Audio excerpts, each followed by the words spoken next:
السلام علیکم ورحمۃ اللہ۔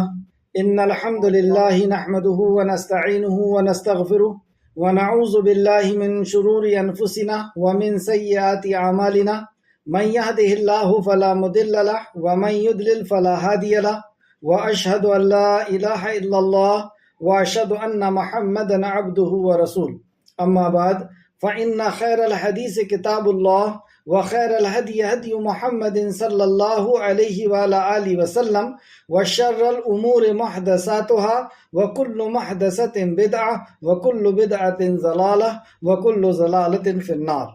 ہر قسم کی تعریف اور شکر اللہ رب العزت کے لیے لائق اور زیبا ہے، جو ساری کائنات کا ایک و تنہا خالق، مالک، مربی اور منتظم ہے۔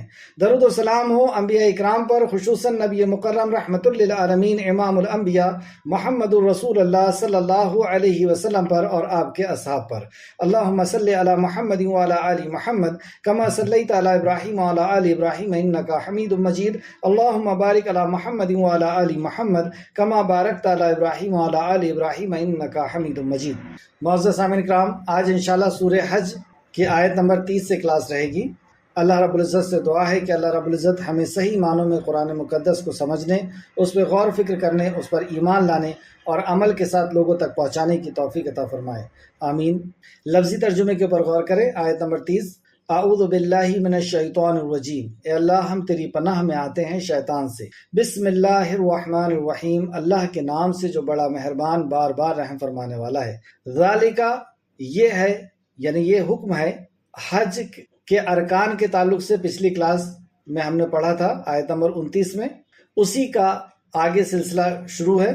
ذالکا، یہ ہے حکم، ومن یعظم، اور جو کوئی یعظم، تعظیم کرے گا، حرمات اللہ، اللہ کی حرمتوں کی، فہوا، تو وہ، خیر، بہتر ہے، لہو، اس کے لیے، عند ربہ، نزدیک، رب ہی، اس کے رب کے پاس، وَأُحِلَّتْ، اور حلال کی گئی، لَهُمُ الْأَنْعَامُ، تمہارے لیے چوپائے، انعام چوپائے، الا، سوائے، چوپائے یعنی جانور، الا، سوائے، ما، ان کے جو، یتلا، پڑھی جاتی ہے، علیکم، تم پر، وَاجْتَنِبُوا، پس بچو، پس اجتناب کرو، اجتناب اسی سے، رجسا، گندگی سے، یہ ہے شرک کی گندگی، من الاوثان، بتوں کی، اوثان جمع ہے وثن کی، وثن واحد اور اوثان جمع، یعنی جس چیز کی عبادت کی جاتی ہے اسے وثن کہتے ہیں، تو اور اسی کو بت بھی کہتے ہیں۔ وَاجْتَنِبُوا، اور بچو، قول، بات سے، زور، جھوٹی بات سے۔ یہاں دیکھیں جھوٹ کی قباحت اسی سے پتہ چل رہی ہے کہ اس کو شرک کے ساتھ لایا گیا۔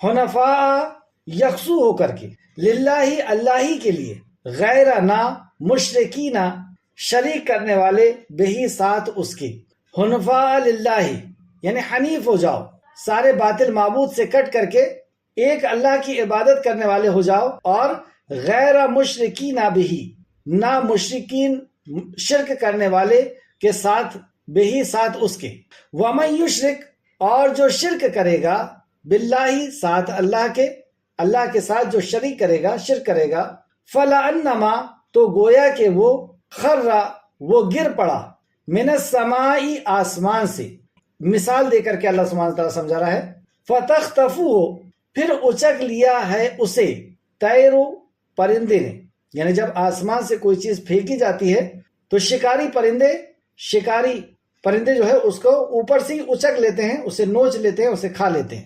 او، یا اگر شکاری پرندے نہیں اس کو نوچتے ہیں تو کیا ہوتا ہے، او، یا تحوی، گرا دیتی ہے، بہی، اسے، ریح، ہوا، تیز ہوا اسے گرا کر کے کہیں کھائی میں یا کہیں لے جا کر کے پھینک دیتی ہے، فی مکان، کسی جگہ میں، صحیق، دور دراز کی۔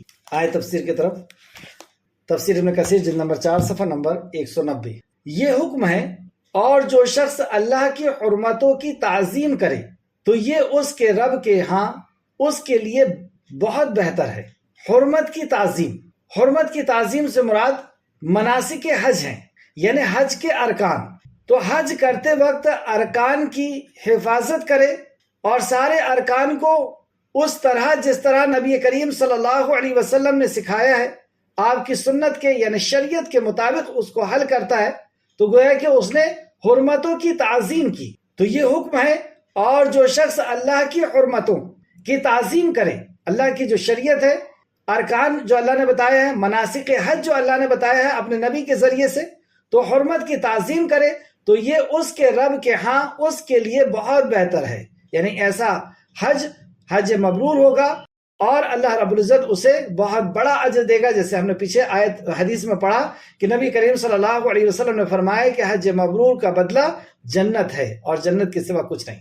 وَأُحِلَّتْ، اور تمہارے لیے چوپائے حلال کیے گئے۔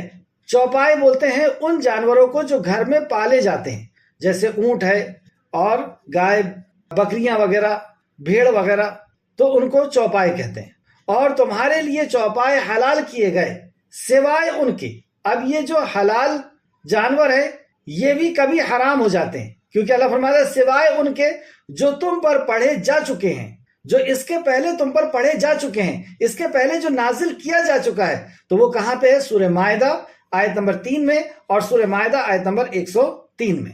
حلال جانور بھی چند وجوہات کی بنا پر وہ حرام ہو جاتے ہیں۔ اس میں سے پہلی وجہ ہے چڑھاوے کی وجہ سے۔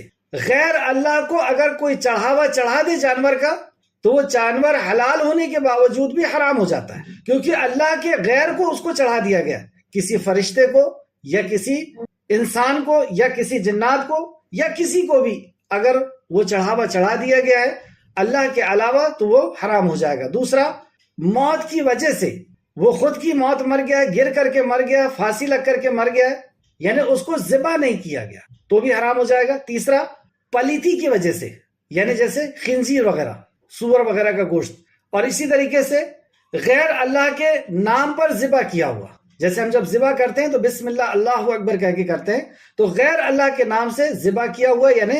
اور دوسرا یہ کہ نیت اگر غیر اللہ کو راضی کرنے کی ہے کہ اگر یہ جانور ذبح کروں گا تو فلاں راضی ہو جائیں گے اور وہ مجھے اولاد دے دیں گے یا فلاں دے دیں گے، فلاں دے دیں گے، یہ جانور بھی حرام ہو جائے۔ کیا دلیل ہے ان ساری باتوں کی؟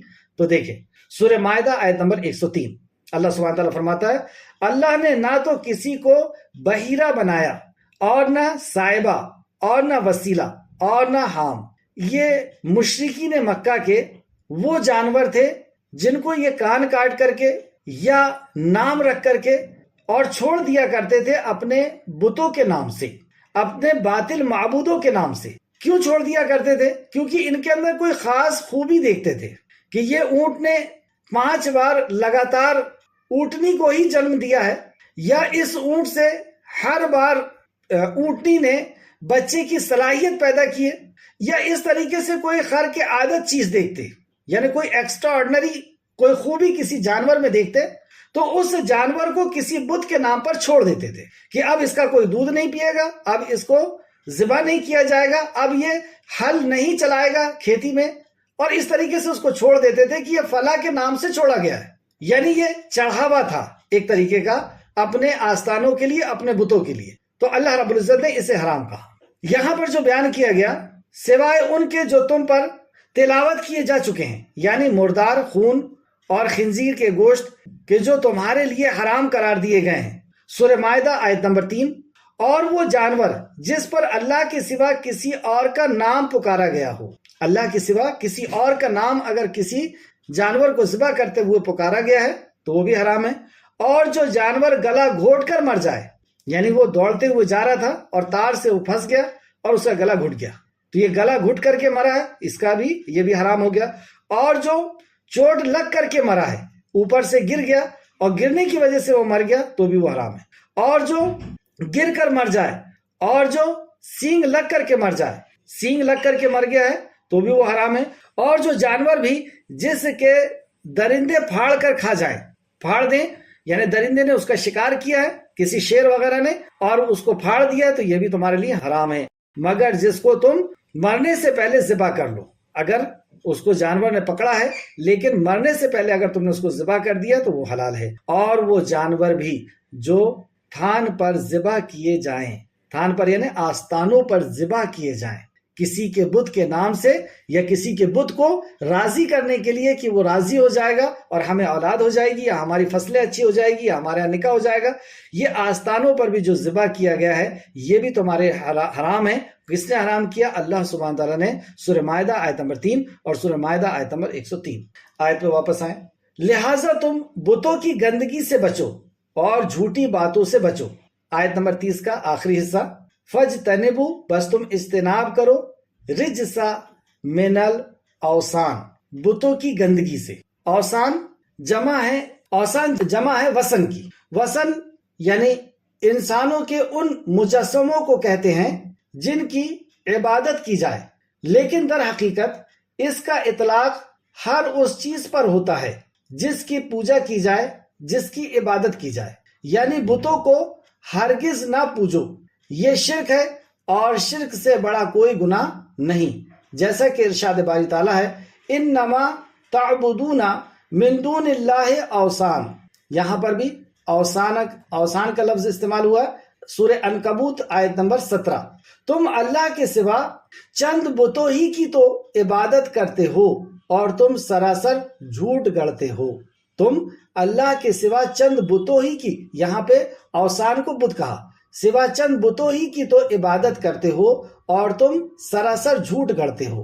اسی طریقے سے ایک اور آیت ہے، اور آگے اللہ فرماتا ہے بلا شبہ اللہ کے سوا جن کی تم عبادت کرتے ہو وہ تمہارے لیے کسی رزق کے مالک نہیں، سو تم اللہ کے ہاں ہی رزق تلاش کرو، یعنی اللہ کے ہاں ہی رزق تلاش کرو، اللہ ہی سے رزق مانگو، یہ تمہیں رزق نہیں دے سکتے، اور اس کی عبادت کرو اور اس کا شکر ادا کرو، یعنی اللہ کی عبادت کرو اور اللہ ہی شکر ادا کرو، اسی کے طرف تم لوٹائے جاؤ گے، تو خبردار ہو جاؤ، تمہیں مر کر کے اسی کے پاس جانا ہے۔ سورہ عنکبوت آیت نمبر 25 میں اللہ سبحانہ تعالیٰ فرماتا ہے وَقَالَ إِنَّمَا اتَّخَذْتُم مِّن دُونِ اللَّهِ أَوْثَانَ، یہاں پر بھی اوثان کا اللہ رب العزت نے، اور اس نے کہا بات یہی ہے، اور اس نے کہا بات یہی ہے کہ تم نے، یعنی وقت کے نبی مشرکوں سے کہہ رہے ہیں، اور اس نے کہا بات یہی ہے کہ تم نے اللہ کے سوا بت بنائے ہو۔ اگرچہ قبر کی پوجا اور عبادت کسے کہتے ہیں؟ عبادت کسے کہتے ہیں؟ پوجا کسے کہتے ہیں؟ پوجا اسے اور عبادت اسے کہتے ہیں جیسے کسی بت کے سامنے منت ماننا، دعا کرنا، پوجا بھی اسے کہتے ہیں کہ پرارتھنا کرنا، سجدہ کرنا، آستھا رکھنا، چڑھاوا چڑھانا، یہ اس کو پوجا کہتے ہیں اور اسی کو عبادت کہتے ہیں۔ تو اگر کسی قبر پر پوجا کی جائے یا عبادت کی جائے تو وہ قبر بھی وثن ہے، یعنی بت بن جاتی ہے۔ کیا دلیل ہے اس بات کی کہ وہ بت بن جائے گی یا وہ بت کہلائے گی؟ سیدنا ابو ہریرہ رضی اللہ عنہ بیان کرتے ہیں کہ رسول اللہ صلی اللہ علیہ وسلم نے فرمایا، کس نے فرمایا؟ نبی کریم صلی اللہ علیہ وسلم نے فرمایا اے اللہ میری قبر کو وثن نہ بنانا، یعنی آستانہ نہ بنانا، بت نہ بنانا۔ مسند احمد جلد نمبر 2 صفحہ نمبر 246 اور حدیث نمبر 7376 7376۔ کتاب التوحید باب نمبر 20 میں بھی دیکھتے ہیں چند حدیثیں۔ رسول اللہ صلی اللہ علیہ وسلم نے فرمایا اللہم لا تجعل قبری وثن، اللہم لا تجعل قبری وثن، یہاں پر بھی نبی صلی اللہ علیہ وسلم نے وثن کا لفظ استعمال کیا۔ یا اللہ میری قبر کو بت نہ بنانا، وثن نہ بنانا جسے لوگ پوجنا شروع کر دیں۔ اب دیکھیں نبی کریم صلی اللہ علیہ وسلم کی قبر میں جا کر کے سجدہ کریں، دعا کریں، منت مانے، یہ شرک ہو گیا۔ تو پھر نبی کریم صلی اللہ علیہ وسلم کے علاوہ ایسی کون سی ہستی ہے کہ جس کے لیے یہ چیز جائز ہو جائے گی؟ صحیح حدیث ہے، یہ پوری حدیث آپ دیکھیں، یا اللہ میری قبر کو بت نہ بنانا، وثن نہ بنانا جس سے لوگ پوجنا شروع کر دیں، ان لوگوں پر اللہ کا سخت غضب اور قہر نازل ہو۔ نبی کریم صلی اللہ علیہ وسلم بد دعا کر رہے ہیں، ان لوگوں پر اللہ کا سخت غضب اور قہر نازل ہو جنہوں نے انبیاء کی قبروں کو مسجد گاہ بنا دیا۔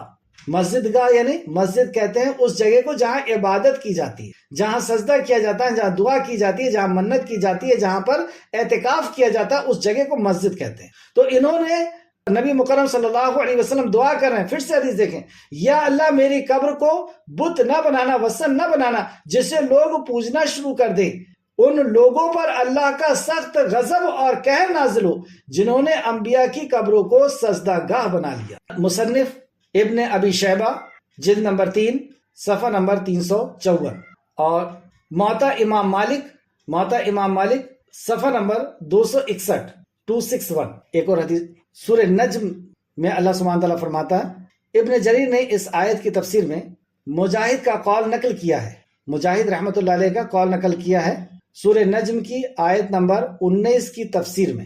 مجاہد رحمۃ اللہ علیہ کا قول نقل کیا ہے ابن جریر رحمۃ اللہ علیہ نے۔ لات حجاز کرام کو ستو کھلایا کرتا تھا۔ لات، عزا اور منات، یہ آپ نے 3 بڑے بتوں کا نام سنے ہوں گے جو خانہ کعبہ کے اندر جن کی عبادت لوگ کیا کرتے تھے مشرک مکہ۔ تو یہ لات کون شخص تھا؟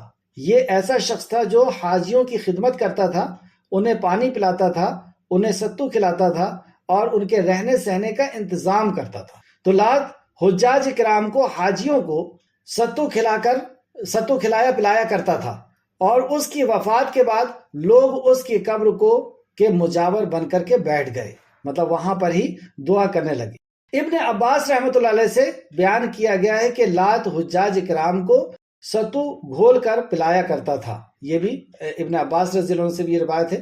عبداللہ بن عباس سے روایت ہے، عبداللہ بن عباس رضی اللہ عنہ سے روایت ہے، رسول اللہ صلی اللہ علیہ وسلم نے قبروں کی زیارت کو جانے والی عورتوں پر، قبروں کی زیارت پہ جانے والی عورتوں پر لعنت فرمائی۔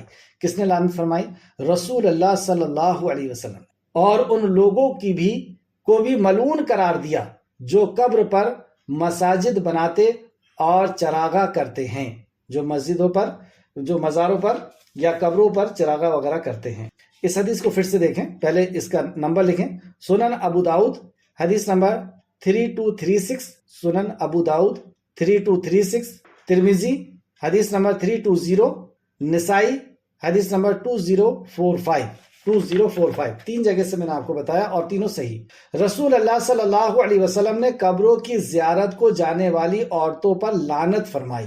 رسول اللہ صلی اللہ علیہ وسلم کی لعنت، اللہ ہم سب کی حفاظت فرمائے۔ اور ان لوگوں کو بھی ملعون قرار دیا جو قبروں پر مساجد بناتے اور چراغاں کرتے ہیں۔ دیکھیں، یہ نبی کریم صلی اللہ علیہ وسلم اور صحابہ اکرام، یہاں تک کہ تابعین بھی غیر اللہ کی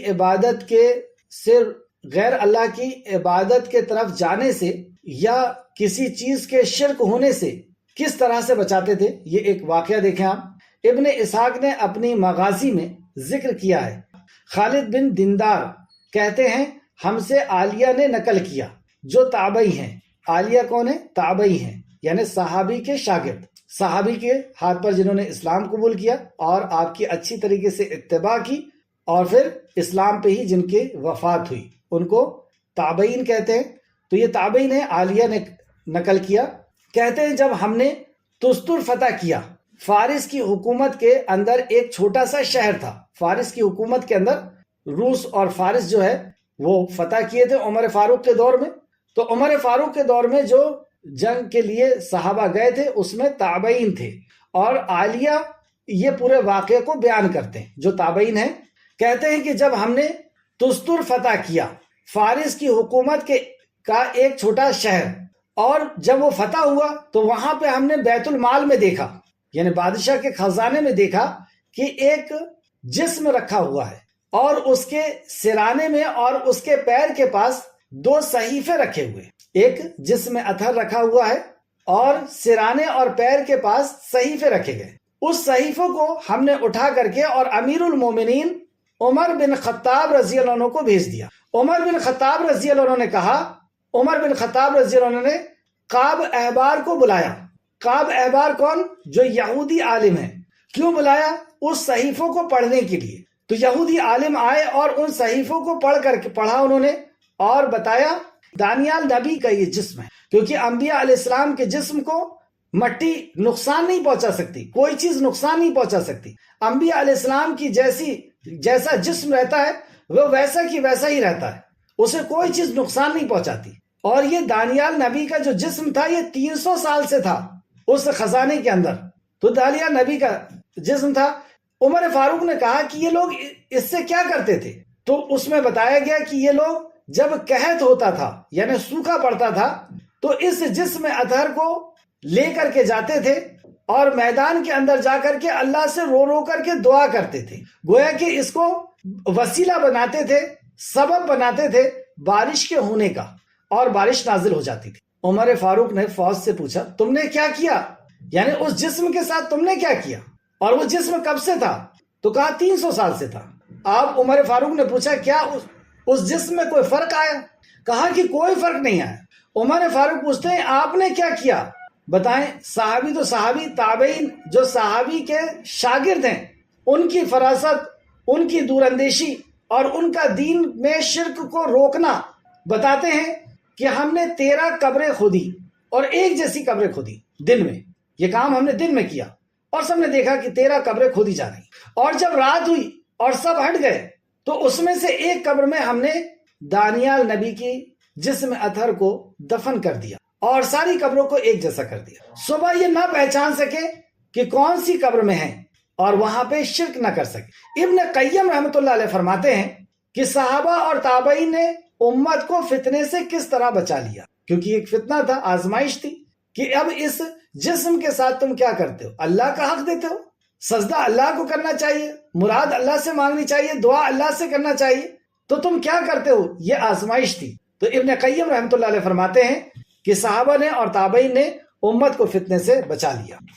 آیت کی طرف واپس، اللہ کے لیے یکسو ہو جاؤ، نہیں، لہٰذا تم بتوں کی گندگی سے بچو، پلیدگی سے بچو، ناپاکی سے بچو، اور جھوٹی بات سے بچو۔ جھوٹی بات، جھوٹ کی قباحت اسی بات سے پتہ چل رہی ہے کہ اللہ سبحانہ تعالیٰ نے شرک کے ساتھ جھوٹ کا ذکر کیا۔ سورہ اعراف آیت نمبر 33 کے اندر اللہ سبحانہ تعالیٰ فرماتا ہے کہہ دیجئے میرے رب نے، تو یہاں پر بھی شرک کے ساتھ اللہ رب العزت نے جھوٹ کا ذکر کیا کہ کہہ دے میرے رب نے تو صرف بے حیائی کو حرام کیا ہے، جو ان میں سے ظاہر ہے اور جو چھپی ہوئی ہے، اور گناہ کو اور ناحق زیادتی کو، یعنی بے حیائی کھلی ہو یا چھپی ہوئی ہو اللہ نے حرام کر دیا، اور زیادتی کو بھی اللہ نے حرام کر دیا۔ یہ کہ تم اللہ کے ساتھ اسے شریک ٹھہراؤ جس کی اس نے کوئی دلیل نہیں اتاری، اور یہ کہ تم اللہ پر وہ کہو جو تم نہیں جانتے، یعنی وہ کہو جو تم نہیں جانتے، یعنی جھوٹ کہو۔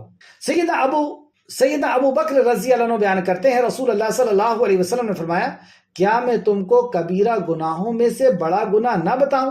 ہم نے عرض کیا یا رسول اللہ ضرور بتائیے اے اللہ کے رسول۔ آپ نے فرمایا اللہ کے ساتھ کسی کو شریک کرنا، والدین کی نافرمانی کرنا۔ اس وقت آپ تکیہ لگائے بیٹھے تھے، پھر آپ سیدھے ہو کر بیٹھ گئے اور فرمانے لگے۔ دیکھیں صحابی نبی کریم صلی اللہ علیہ وسلم کی ادا کو بھی نوٹ کرتے تھے کہ آپ نے توجہ اور زیادہ گہری کرنے کے لیے ٹیک لگا کر کے بات کر رہے تھے، لیکن اٹھ کر کے بیٹھ گئے کہ اس پہ اور زیادہ توجہ دو، اور آپ نے فرمایا خبردار ہو جاؤ کہ جھوٹی بات، خبردار جھوٹی بات، خبردار جھوٹی بات۔ آپ بار بار یہی فرما رہے تھے کہ حتیٰ ہم نے کہا کہ کاش آپ خاموش ہو جائیں۔ بخاری شریف حدیث نمبر 6273 6274، دو مقام پر اس حدیث کو امام بخاری نے لائے ہیں۔ سیدنا ابو ہریرہ رضی اللہ عنہ بیان کرتے ہیں رسول اللہ صلی اللہ علیہ وسلم نے فرمایا اگر کوئی شخص روزے کی حالت میں جھوٹ بولنا اور اس پر عمل کرنا ترک نہیں کرتا، یعنی جھوٹ بولنے کے عمل پر ترک نہیں کرتا، تو اللہ تعالیٰ کو اس کا کھانا پینا چھوڑ دینا کوئی ضروری نہیں، یعنی ایسے شخص کے روزے کی اللہ رب العزت کوئی اجر نہیں دیتا اور کوئی اس کو ضرورت نہیں۔ بخاری شریف حدیث نمبر 1903 1903۔ سیدنا عبداللہ بن مسعود رضی اللہ عنہ بیان کرتے ہیں رسول اللہ صلی اللہ علیہ وسلم نے فرمایا سچے آدمی کو نیکی کے طرف، سچائی آدمی کو نیکی کے طرف لے جاتی ہے اور نیکی جنت کی طرف لے جاتی ہے، اور آدمی سچ بولتے بولتے صدیق ہو جاتا ہے۔ اللہ، صدیق کون سا مقام ہے؟ نبیین، صدیقین، شہداء اور صالحین، اتنا اونچا مقام۔ دوسرا مقام، اور آدمی سچ بولتے بولتے صدیق ہو جاتا ہے، اور جھوٹ برائی کی طرف لے جاتی ہے اور برائی دوزخ کی طرف لے جاتی ہے، اور آدمی جھوٹ بولتے بولتے اللہ کے ہاں بہت بڑا جھوٹا لکھ دیا جاتا ہے۔ بخاری اور مسلم دونوں نے روایت کی اس حدیث کو۔ بخاری شریف حدیث نمبر 6094 مسلم شریف حدیث نمبر 2607۔ ایک اور حدیث دیکھیں، رسول اللہ صلی اللہ علیہ وسلم نے فرمایا میں نے گزشتہ رات، یہ ایک بڑی حدیث کا حصہ ہے کہ آپ صلی اللہ علیہ وسلم کو رات میں جبرائیل علیہ السلام نے آسمان کی سیر کرائی اور وہاں پہ جنت اور جہنم کے کچھ احوال دکھائے گئے.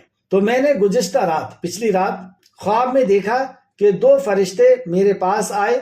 ان فرشتوں نے کہا کہ جس شخص کو آپ نے دیکھا تھا کہ اس کے جبڑے چیرے جا رہے ہیں، اللہ، وہ بہت جھوٹ بولنے والا تھا. وہ ایک جھوٹی بات کہہ دیتا اور ساری دنیا میں وہ جھوٹ پھیل جاتا. جیسے ہم کوئی جھوٹی بات واٹس ایپ میں ڈالتے ہیں اور وہ بہت تیزی کے ساتھ پوری دنیا کے اندر پھیل جاتی. تو فرمایا کہ آپ نے جس شخص کو دیکھا کہ اس کے جبڑے کو فرشتے چیر رہے تھے اور پھر وہ ٹھیک ہو جا رہا تھا، پھر اس کو چیرا جا رہا تھا، پھر ٹھیک ہو جا رہا تھا، تو وہ ایک جھوٹ بولنے والا آدمی تھا اور وہ ایک جھوٹی بات کہہ دیتا تو وہ ساری دنیا میں پھیل جاتی. چنانچہ اب قیامت تک اس کو یہی سزا ملتے رہے گی. ابھی قیامت قائم نہیں ہوئی، قیامت تک اس کو یہی سزا ملتے رہے گی. بخاری شریف حدیث نمبر 6096. ایک اور چیز دیکھتے ہیں، ایک اور حدیث دیکھتے ہیں جو تفسیر ابن کثیر صفحہ نمبر 192 میں امام نے نقل کی ہے. خریم بن فاتح ازدی سے روایت کیا ہے کہ رسول اللہ صلی اللہ علیہ وسلم نے صبح کی نماز پڑھائی. آپ جب نماز سے فارغ ہوئے تو کھڑے ہو کر فرمانے لگے. نماز پڑھائی آپ نے فجر کی، صبح کی، اور نماز سے جب فارغ ہوئے تو کھڑے ہو گئے اور فرمانے لگے، جھوٹی گواہی اللہ عز و جل کے ساتھ شرک کے برابر ہے. جھوٹی گواہی، کیونکہ جھوٹی گواہی سے کیا ہوگا؟ کسی کا حق مارا جائے گا، حق تلفی ہوگی. اور شرک بھی اللہ کے حق کو کسی اور کو دینا ہے، وہاں اللہ کا حق مارا جاتا ہے شرک میں. اور جھوٹی گواہی سے کسی شخص کا جو ہے وہ حق مارا جاتا ہے. تو آپ نے فرمایا جھوٹی گواہی اللہ عز و جل کے ساتھ شرک کے برابر ہے. پھر آپ نے یہ آیت کریمہ تلاوت فرمائی، یہی آیت نمبر 30 اور 31. پس تم بتوں کی پلیدگی سے بچو اور جھوٹی باتوں سے بھی بچو. اللہ کے لیے یکسو ہو جاؤ، مطلب ساری باطل معبودوں سے کٹ جاؤ، یکسو ہو جاؤ کہ اس کے ساتھ شرک کرنے والے نہ ہو. مسند احمد جلد نمبر 4 صفحہ نمبر 321. ترمذی شریف حدیث نمبر 2299. ابو داؤد حدیث نمبر 3599. تو جھوٹا انسان کذاب لکھا جاتا ہے اور سچا انسان صادق لکھا جاتا ہے. اللہ رب العزت ہم سب کو سچ بولنے کی توفیق عطا فرمائے. آیت نمبر 31. حنفاء للہ غیر مشرکین بہ. اللہ کے لیے یکسو ہو جاؤ، حنیف ہو جاؤ. حنیف جیسے ابراہیم علیہ السلام کی شان میں بھی اللہ نے فرمایا تھا کہ وہ حنیف تھے، یعنی باطل معبودوں سے، اللہ کے علاوہ جن کی بھی عبادت ہوتی تھی، اللہ کے علاوہ جس کسی بھی مخلوق کو ضرورت کا پورا کرنے والا، مصیبت کا دور کرنے والا سمجھا جاتا تھا، جس مخلوق سے ڈرا جاتا تھا، جس سے آستھا لگائی جاتی تھی، جس کو سجدہ کیا جاتا تھا، ان سب سے، جن کو رزق کا دینے والا یا موت کا مالک سمجھا جاتا تھا، ان سب سے کٹ کر کے وہ ایک اللہ کے ہو گئے تھے. اس کو کہتے ہیں یکسو ہونا، حنیف ہونا. تو اللہ کے لیے یکسو ہو جاؤ، نہ کہ اس کے ساتھ شرک کرنے والے ہو جاؤ. اور جو اللہ کے ساتھ شرک کرے تو گویا وہ آسمان سے گر پڑا، پھر اسے پرندہ اچک لے جائے یا ہوا کسی دور دراز جگہ لے جا کر کے اسے پھینک دے. تو جس نے شرک کیا اس کی مثال اللہ رب العزت نے دیا کہ اس کی مثال ایسی ہے کہ جسے آسمان تک اوپر لے کے گئے اور اوپر لے جا کر کے اسے چھوڑ دیا.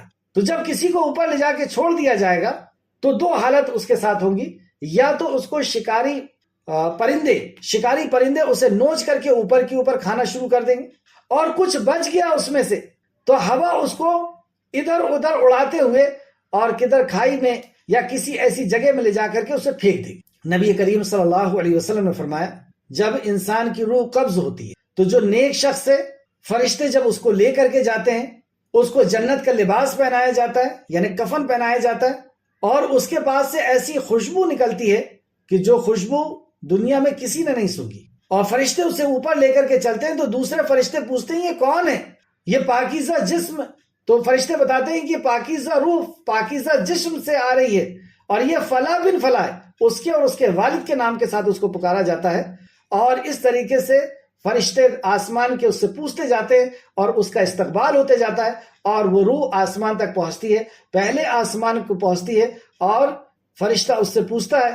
فرشتے بتاتے ہیں کہ یہ فلاں بن فلاں ہے، یہ پاکیزہ روح پاکیزہ جسم میں تھی، یہ فلاں کا بیٹا ہے، فلاں اس کا نام ہے.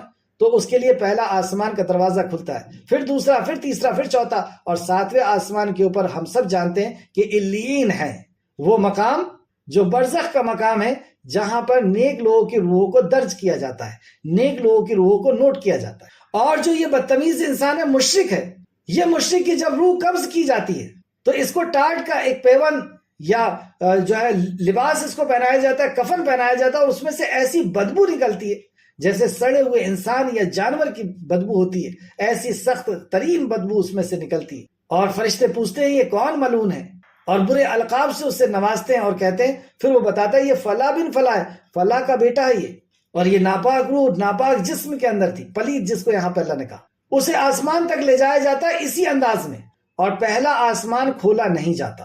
نبی کریم صلی اللہ علیہ وسلم نے فرمایا کہ پہلے آسمان میں بھی اس کو انٹری نہیں ہوتی، دوسرے اور تیسرے کے تو بعد پہلے آسمان میں بھی انٹری نہیں ہوتی، اور وہیں سے اس کو چھوڑ دیا جاتا، اور اسی انداز میں جیسے اللہ نے فرمایا اسے چھوڑ دیا گیا، اور وہ نیچے ذات و زمین کے نیچے سجین میں اس کو نقل کیا جاتا ہے، اس کو درج کیا جاتا ہے، اور پھر اللہ رب العزت اس کے ساتھ وہ معاملہ کرتا ہے جو قبر والوں کے ساتھ یعنی مشرکوں اور کفار کے ساتھ کیا جاتا ہے۔ تو یہاں پہ اللہ فرماتا ہے اور جو کوئی اللہ کے ساتھ شرک کرے تو گویا وہ آسمان سے گر پڑا، پھر اس پر اسے پرندے اچک لے جائیں، یعنی نوچ لیں، کھا لیں، یا ہوا کسی دور دراز جگہ پر لے جائے۔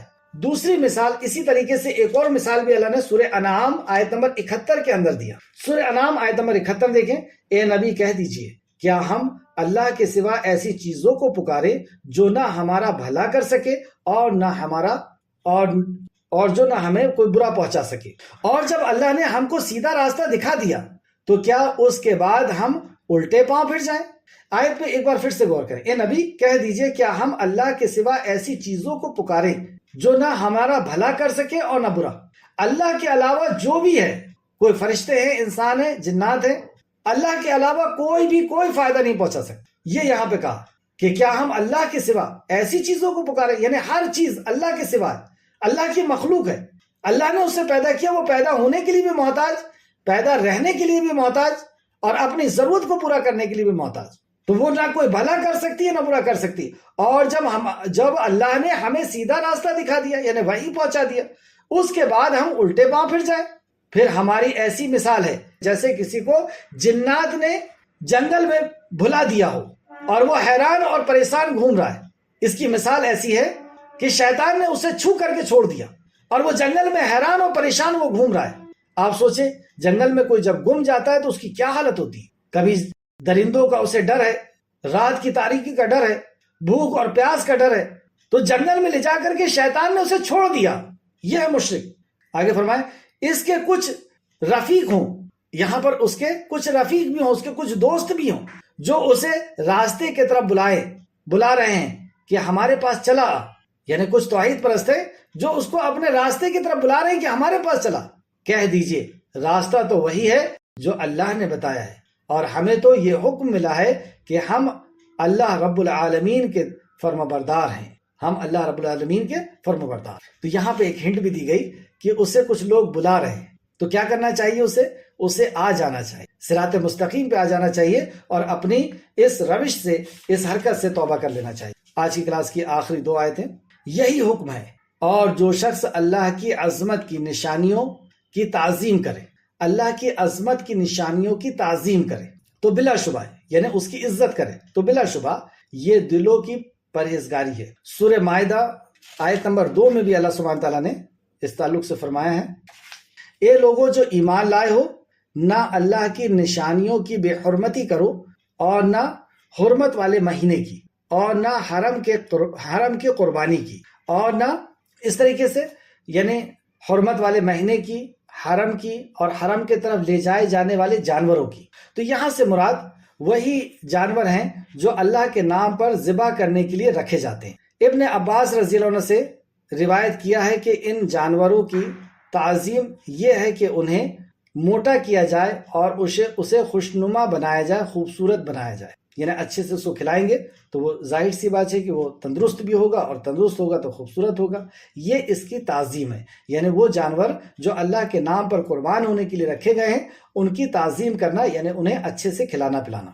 تفسیر ابن کثیر جلد نمبر 4 صفحہ نمبر 193 193۔ ابو امامہ بن سہل کا بیان ہے کہ ہم مدینہ میں قربانی کے جانوروں کو موٹا کیا کرتے تھے اور دیگر تمام مسلمان بھی اپنے قربانیوں کو موٹا کیا کرتے تھے۔ سنن ابن ماجہ میں روایت ہے کہ نبی کریم صلی اللہ علیہ وسلم 2 بڑے موٹے سینگ والے چتکبرے مینڈوں کی قربانی کیا کرتے تھے۔ اب یہ چتکبرے مینڈے کیسے ہوا کرتے تھے؟ جیسے یہاں پتہ چلا کہ تندرست تھے وہ، اور چتکبرے تھے اور بڑے سینگ والے تھے۔ اسی طریقے سے ایک اور حدیث دیکھتے ہیں۔ حضرت علی رضی اللہ عنہ سے روایت ہے کہ رسول اللہ صلی اللہ علیہ وسلم نے ہمیں حکم دیا کہ ہم قربانی کے جانوروں کی آنکھیں کان اچھی طرح دیکھ لیا کریں، اور ایسے جانوروں کی قربانی نہ کریں جن کے کان آگے سے کٹے ہوں یا پیچھے سے، یا جس کان کی لمبائی میں سے کٹے گئے ہوں، یا جس کو گول سوراخ کیا گیا ہو۔ ابو داؤد حدیث نمبر 2804۔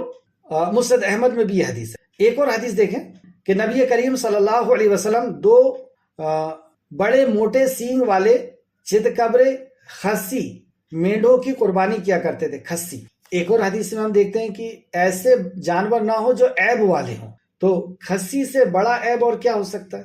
لیکن یہ عیب نہیں ہے، کیونکہ یہ صحیح حدیث ہے۔ جب نبی کریم صلی اللہ علیہ وسلم نے ایسے جانور کو ذبح کیا اور قربانی کر کے دکھا دی اور بتا دیا کہ ایسے جانور لے کر کے آؤ حضرت علی کو، تو اس کا مطلب یہ ہے کہ یہ عیب نہیں ہے اور اس کو عیب نہیں سمجھا جائے گا۔ اس حدیث کا حوالہ لکھ لیں، ابن ماجہ، سنن ابن ماجہ حدیث نمبر 3122، اور مستدرک حاکم میں اور بھی کئی حدیثی کتابوں میں، تفسیر ابن کثیر جلد نمبر 4 صفحہ نمبر 193 سے آپ اس کو نقل کر سکتے۔ آخر آیت، تمہارے لیے ان چوپایوں میں ایک مقررہ وقت تک منافع ہے، پھر ان کے حلال ذبح ہونے کی جگہ قدیم گھر بیت اللہ کے پاس ہے۔ اس کے ذبح کرنے کی جگہ، اس سے یہ پتہ چلا کہ قربان گاہ الگ ہوا کرتی تھی اور وہاں پر جانور ذبح ہوتے تھے سب ایک ساتھ، اور وہیں سے ضرورت مندوں کے لیے تقسیم کر دیا جاتا۔ اس کے پہلے لیکن اللہ سبحانہ تعالیٰ فرماتا ہے تمہارے لیے ان چوپایوں میں ایک مقررہ وقت تک منافع ہیں۔ کیا مطلب ہوا ہے؟ اس کا مطلب یہ ہے کہ جو جانور جیسے اونٹ ہیں اور بھی جو بڑے جانور ہیں ان کو قربانی کے لیے رکھا گیا ہے، تو اس کو استعمال کیا جا سکتا ہے، اسے قربانی کے لیے رکھا گیا۔ صحیح ہے، ان کی روایت ہے کہ نبی کریم صلی اللہ علیہ وسلم سے روایت ہے کہ رسول اللہ صلی اللہ علیہ وسلم نے ایک شخص کو دیکھا کہ وہ اونٹ کو چلا کر لے جا رہا ہے۔ آپ نے فرمایا اس پر سوار ہو جاؤ۔ اس نے عرض کیا یہ قربانی کا اونٹ ہے۔ آپ صلی اللہ علیہ وسلم نے فرمایا تم پر افسوس، اس پر سوار ہو جاؤ۔ تو وہ سوار کیوں نہیں ہو رہے تھے؟ کیونکہ وہ قربانی کے لیے اونٹ رکھا گیا تھا، قربانی کے لیے چھوڑا گیا تھا، اس لیے وہ تعظیماً اس پہ سوار نہیں ہو رہے تھے۔ تو نبی کریم صلی اللہ علیہ وسلم نے فرمایا کہ تم پہ افسوس ہے، تم اس پر سوار ہو جاؤ۔ تو ایسے جانوروں کو استعمال کیا جا سکتا ہے، یا اس کے اون وغیرہ نکل رہا ہے تو اس کو استعمال کیا جا سکتا ہے، اس سے یہ مسئلہ نکلتا ہے۔ بخاری شریف حدیث نمبر 1689 اور بخاری شریف حدیث نمبر 2754 اور مسلم شریف حدیث نمبر 1323۔ ایک اور حدیث دیکھتے ہیں، مسلم میں حضرت جابر رضی اللہ عنہ کی روایت میں ہے کہ نبی کریم صلی اللہ علیہ وسلم نے فرمایا جب تمہیں ضرورت ہو پھر دستور کے مطابق اس پر سوار ہو جاؤ، دستور کے مطابق اس پر سوار ہو جاؤ۔ آخر میں اللہ رب العزت سے دعا ہے کہ خالق مالک جو کچھ بھی ہم نے پڑھا اس پہ ہمیں مزید غور و فکر کرنے کی تو توفیق عطا فرما، جب تک ہمیں زندہ رکھ، ایمان، اخلاص اور عمل صالح کے ساتھ زندہ رکھ، ہمارا خاتمہ بالخیر فرما اور نیکوکاروں کے ساتھ ہمارا شمار فرما دے۔ اللہم صلی علی محمد وعلی آل محمد، آمین۔ السلام علیکم ورحمۃ اللہ وبرکاتہ۔